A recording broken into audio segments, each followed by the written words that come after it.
Camarades peuple d'Afrique, écoutez cette vidéo, on va rire un peu s'il vous plaît.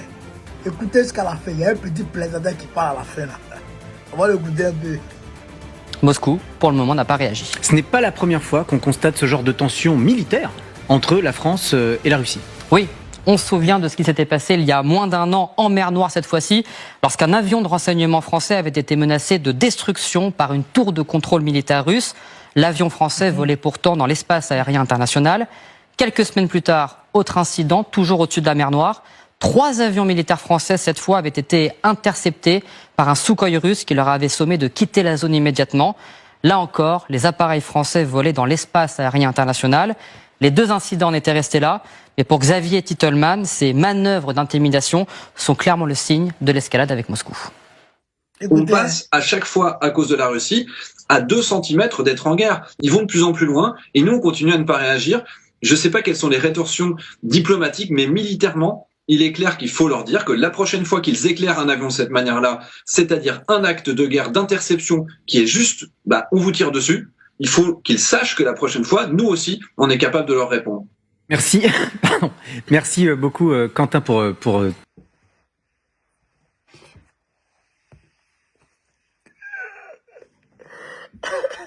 Vous avez vu la réaction du journaliste même.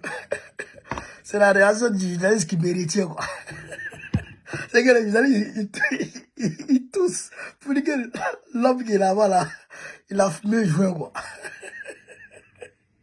Mon frère, cousin, il faut sécher avant de fumer.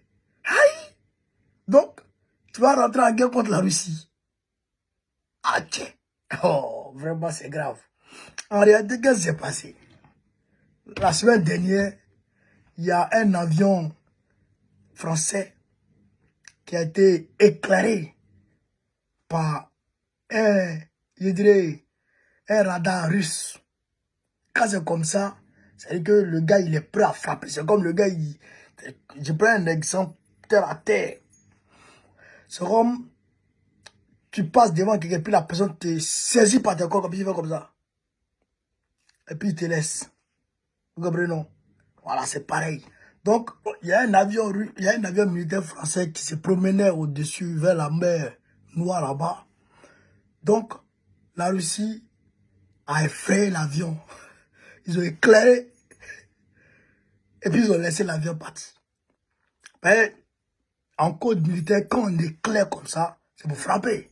Donc ils ont éclairé, puis on va frapper. C'est pour les frères, quoi. Donc, c'est ça, lui, il est fâché. Il dit, pourquoi on éclaire les avions français? Pourquoi les Russes éclairent les avions français? Donc, lui, il est fâché. La prochaine fois, si les Russes éclairent et qu'ils n'ont pas tiré, eux, ils n'ont qu'à tirer sur les Russes. Là, il a fumé, il ne sait pas ce qu'il a fumé. Aïe! On ne sait même plus combien de têtes nucléaires les Russes ont. On ne sait même plus. Parce qu'ils étaient autour de 6000. Avec les Oresnik qui viennent d'arriver là, on ne sait même plus.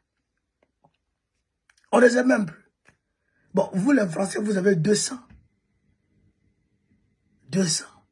Vos chars Leclerc là, vous n'avez plus aussi, vous n'êtes pas à l'Ukraine. Vous n'avez plus assez de chars. Vous n'avez plus assez d'armes. Et c'est Poutine qui est en train de fabriquer armes matin, midi, soir. C'est à lui vous voulez faire la guerre. À cause de Dieu. Champion. Il faut sécher maintenant pour fumer. Nos enfants là, d'abord grandir. À cause de Dieu. Il faut laisser nos enfants grandir en paix. Aïe!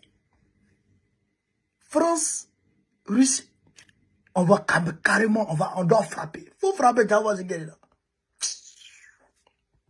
Poutine, faut pas écouter lui là.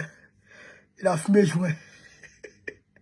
Alors, comment on peut la faire? Voilà ce qu'il voulait vous dire sur cette vidéo. Si c'est vive l'Afrique libre, vive le panafricanisme, vive tous les plans panafricains. Babo, vous allez le Côte d'Ivoire en octobre prochain. Inch'Allah, on est ensemble.